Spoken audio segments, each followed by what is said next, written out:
अस्सलामुअलैकुम वरहमतुल्लाहि वबरकातुहू। Welcome on ST academy. आज हम स्टार्ट करते हैं बायोकेमिस्ट्री और उसका हमारे पास टॉपिक है कैटाबॉलिज्म ऑफ अदर हेक्सोज। सबसे पहले हमने पढ़ा था कि ग्लूकोज की भी होती है कैटाबॉलिज्म और वो कन्वर्ट होता है स्मॉलर मॉलिक्यूल्स के अंदर 2 पायरोवेट के अंदर। अब हम देखते हैं कि ग्लूकोज तो हमारे पास डाइजेशन प्रोडक्ट का प्राइमरी प्रोडक्ट था और अदर हमारे पास कौन से प्रोडक्ट हैं जो ऑब्टेन होते हैं। स्टार्च और ग्लाइकोजन की हाइड्रोलाइसिस करते हैं, डाइजेशन होती है, तो वो कौन से प्रोडक्ट हैं जो अदर हमारे पास ग्लूकोज के अलावा ऑब्टेन होते हैं। तो उनमें हमारे पास 3 अदर हेक्सोज हैं जो कि ऑब्टेन होते हैं। एक हमारे पास है फ्रक्टोज, उसके बाद ग्लैक्टोज एंड लास्ट है हमारे पास मैनोज। तो आज के टॉपिक में हम सिर्फ देखेंगे कि फ्रक्टोज की किस तरह कैटाबॉलिज्म होती है और वो किस तरह स्मॉलर मॉलिक्यूल्स के अंदर कन्वर्ट होता है। तो आज हम ये डिस्कस करेंगे।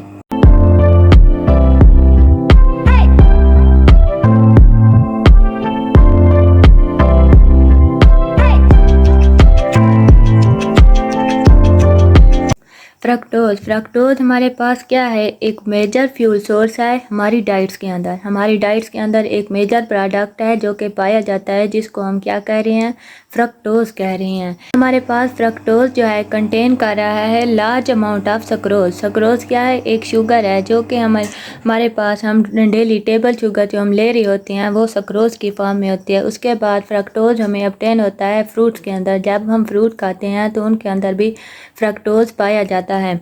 अब हमारे पास फ्रक्टोज की मेटाबॉलिज्म के लिए 2 पाथवे हैं। एक हमारे पास क्या है, फ्रक्टोज की मेटाबॉलिज्म होगी हमारे मसल्स के अंदर, दूसरी होगी फ्रक्टोज की मेटाबॉलिज्म हमारे लीवर्स के अंदर।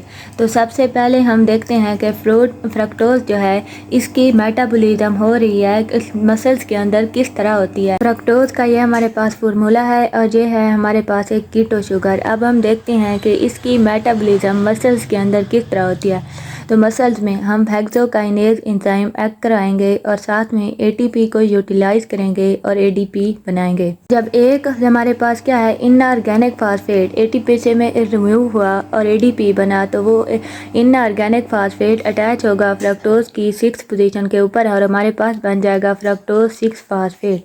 फिर इसके बाद फ्रक्टोज 6 फास्फेट फर्दर इन्वॉल्व हो जाएगा ग्लाइकोलाइसिस के प्रोसेस के अंदर। जैसे कि ग्लाइकोलाइसिस वाले प्रोसेस में हमने पढ़ा कि हमारे पास ग्लूकोज थी, वो कन्वर्ट हुई है ग्लूकोज 6 फास्फेट में। उसके बाद फ्रक्टोज 6 फास्फेट में फिर आगे अदर प्रोडक्ट बनते गए फ्रक्टोज 1,6 बिस फास्फेट और एंड पे जाके हमारे पास पायरोवेट बन गया। तो इस तरह हुई फ्रक्टोज की कैटाबॉलिज्म हमारे मसल्स के अंदर। हम देखते हैं कि फ्रक्टोज की कैटाबॉलिज्म हमारे लीवर के अंदर किस तरह से होती है। तो जब हमारे पास फ्रक्टोज लीवर के अंदर मौजूद होगा तो हम फ्रक्टोकाइनेज एंजाइम एक्ट करवाएंगे और साथ में हम यूटिलाइज करेंगे एटीपी और प्रोड्यूस करेंगे एडीपी। तो यहाँ से एक इनऑर्गेनिक फास्फेट ग्रुप रिमूव हुआ और वो जाकर फ्रक्टोज की कार्बन नंबर 1 के साथ अटैच हो जाएगा। तो हमारे पास बन जाएगा फ्रक्टोज 1 फास्फेट। के बाद फ्रक्टोज 1 फास्फेट पे एल्डोलेज एंजाइम एक्ट करवाएंगे, क्योंकि हमारे पास जो एल्डोलेज एंजाइम है इसकी 2 टाइप होती हैं। जो मसल्स के अंदर एल्डोलेज एंजाइम यूज होता है वो हमारे पास क्या होता है, टाइप उसकी ए होती है, और जो एल्डोलेज हमारे लीवर्स के अंदर यूज हो रहा है वो हमारे पास उसकी टाइप बी है। अब fructose 1 phosphate aldolase fructose 1 phosphate को स्प्लिट कर रहा है 2 मॉलिक्यूल्स के अंदर, 2 कंपाउंड के अंदर। एक हमारे पास बनेगा डाई हाइड्रोक्सी एसीटोन फास्फेट और दूसरा हमारे पास बन रहा है ग्लाइसर एल्डिहाइड, सिर्फ ग्लाइसर एल्डिहाइड बन रहा है। इसके बाद हमारे पास क्या है, डाई हाइड्रोक्सी एसीटोन फास्फेट, ये इसके ऊपर ट्राइओज फास्फेट आइसोमरेज एंजाइम हम रिएक्ट करवाएंगे और हमारे पास बन जाएगा ग्लाइसरोल 3 फास्फेट।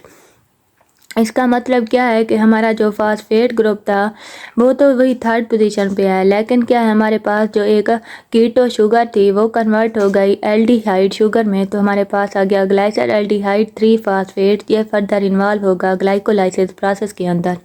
दूसरा जो बना है हमारे पास क्या बना है, ग्लाइसर एल्डिहाइड। ग्लाइसर एल्डिहाइड पे ग्लाइसर एल्डिहाइड काइनेज एंजाइम एक्ट करवाएंगे और हमारी एटीपी हम यूज़ करेंगे और एडीपी बन जाएगी। एक इनऑर्गेनिक फास्फेट ग्रुप रिमूव हो जाएगा जो कि ग्लाइसर एल्डिहाइड की 3rd पोजीशन पर जाकर अटैच हो जाएगा और हमारे पास बन जाएगा ग्लाइसर एल्डिहाइड 3 फास्फेट। और फिर इस तरह ये प्रोसेस भी ग्लाइकोलाइसिस के अंदर चला जाएगा। सम टाइम हमारे पास ऐसी सिचुएशन आ जाती है कि हमारे पास जो है ग्लाइसर एल्डिहाइड, इसके से कन्वर्ट करने के लिए ग्लाइसर एल्डिहाइड 3 फास्फेट में हमारे पास इनफ अमाउंट में एटीपी नहीं होती है। जब इनफ अमाउंट में हमारे पास एटीपी नहीं होती तो ग्लाइसर एल्डिहाइड कन्वर्ट हो जाती है ग्लाइसरोल के अंदर।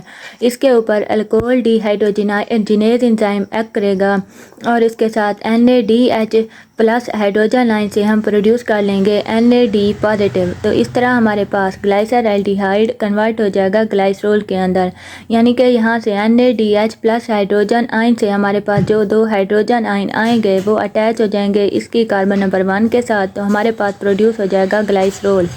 अगर अभी तक आप लोगों ने मेरे चैनल को सब्सक्राइब नहीं किया तो जल्दी से सब्सक्राइब कर लें ताकि मेरी आने वाली हर नई वीडियो आप तक पहुँच सके। और वीडियो कोई पसंद आने की सूरत में वीडियो को लाइक करें और नीचे कमेंट बॉक्स में कमेंट दें। इसके साथ इसे ज़्यादा से ज़्यादा अपने दोस्तों के साथ शेयर करें ताकि उनका भी कुछ बेनिफिट हो। अल्कोहल डिहाइड्रोजिनेज एंजाइम एक्ट करेगा और हम यूटिलाइज करेंगे NADH प्लस हाइड्रोजन आयन और NAD पॉजिटिव, तो इस तरह यह ग्लाइसरोल में कन्वर्ट हो जाएगा। दूसरा क्या है, यहाँ पर ATP प्रोड्यूस हो जाएगी, एनर्जी हमारे पास प्रोड्यूस हो जाएगी। जब ये इलेक्ट्रॉन ट्रांसपोर्ट चेन के ऊपर जाएंगे तो 6 एनर्जी के मालिक्यूल हमारे पास प्रोड्यूस होते हैं। तो अब इस तरह ATP हमारे पास आ गई।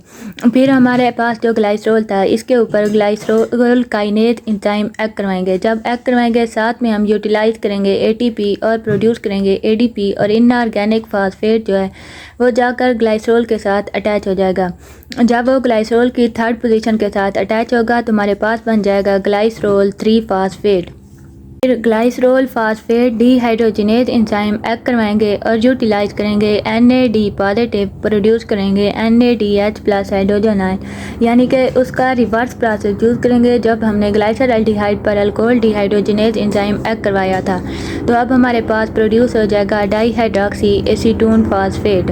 फिर यह डाईहाइड्रॉक्सी एसीटोन फास्फेट के ऊपर triose phosphate isomerase enzyme act करवाएंगे और प्रोड्यूस कर लेंगे ग्लाइसर एल्डिहाइड 3 फास्फेट। एक कीटो शुगर को एल्डिहाइड शुगर में कन्वर्ट कर देंगे। इस तरह ग्लाइसर एल्डिहाइड 3 फास्फेट फर्दर इन्वॉल्व हो जाएगी ग्लाइकोलाइसिस के प्रोसेस के अंदर। फ्रक्टोज की मेटाबॉलिज्म का जो प्रोसेस था हमारे पास कम्प्लेक्स प्रोसेस था एज़ कम्पेयर टू ग्लूकोज, क्योंकि इसमें हमारे पास बहुत ज़्यादा एंजाइम वर्क कर रहे हैं। अब हमारे पास जो है मसल्स के अंदर हमें यह बात मालूम हो गई कि इतनी ज़्यादा एंजाइम वर्क नहीं करते as compare to our liver. जो हमारा लीवर है उसके अंदर क्या है, बहुत ज़्यादा एंजाइम पाए जाते हैं। इन एंजाइम्स की वजह से हमारा लीवर जो है ग्रेट वैरायटी रख रहा है मेटाबोलाइट्स की मेटाबॉलिज्म करने की, क्योंकि हमारे पास क्या है, जब हमने लीवर के अंदर मेटाबॉलिज्म की तो वो कन्वर्ट हुआ है मैनी पाथवे के अंदर। मैनी पाथवे उसने फॉलो किए हैं और इस तरह वो ग्लाइकोलाइसिस के प्रोसेस में इन्वॉल्व हुआ है। हमारा लीवर जो है ज़्यादा एफिशिएंसी रख रहा है मेटाबॉलिज्म की एज़ कम्पेयर टू हम आवर मसल्स। तो ये था हमारा ओवरऑल टॉपिक कि किस तरह फ्रक्टोज की मेटाबॉलिज्म होती है। अब हम अगली वीडियो में पढ़ेंगे कि किस तरह गैलेक्टोज और मैनोज की मेटाबॉलिज्म होती है। उम्मीद है कि आप सब लोगों को ये टॉपिक अच्छे से क्लियर हो गया होगा। मिलते हैं अगली वीडियो में, तब तक के लिए अल्लाह हाफिज़।